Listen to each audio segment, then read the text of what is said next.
It turns out that to take care of ourselves is one reason why we regulate emotion. But there's also a stronger reason, and that is to regulate how we are perceived and received by others. So it's for social reasons that we'll regulate emotions.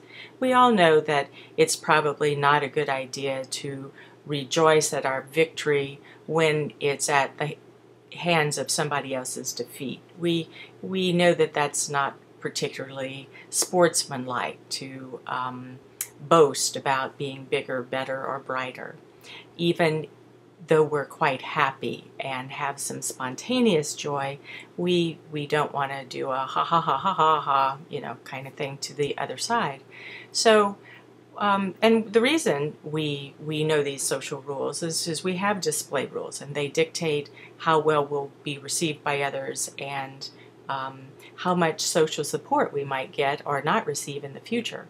Well, what we know is that if people are doing more of those cognitive techniques that involve suppression of emotion or suppression of thoughts related to emotion, as we talked about before, that takes a lot of cognitive energy. And if the cognitive energy is internal, then it's not going to be external. We're not going to be paying attention to someone else and what they may be telling us in their nonverbal cues. And if we're not paying attention, then they may experience us as being unavailable or uninteresting or maybe downright rude.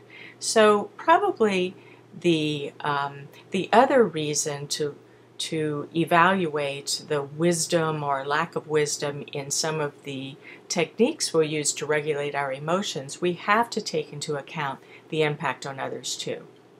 So up until now, we've looked at the impact on our body, and suppression does lead to, especially of negative things, leads to an increase of sympathetic nervous system activity.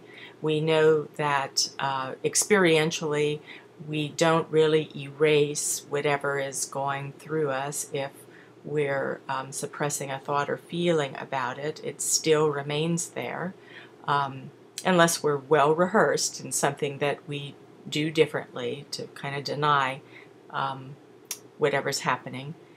And we know that there are behavioral response tendencies, our urges to action, that are less strong if we do reappraisal compared to suppression. So this chapter focused a lot on reappraisal versus suppression because that's where most of the literature has focused, and this is what we know to date.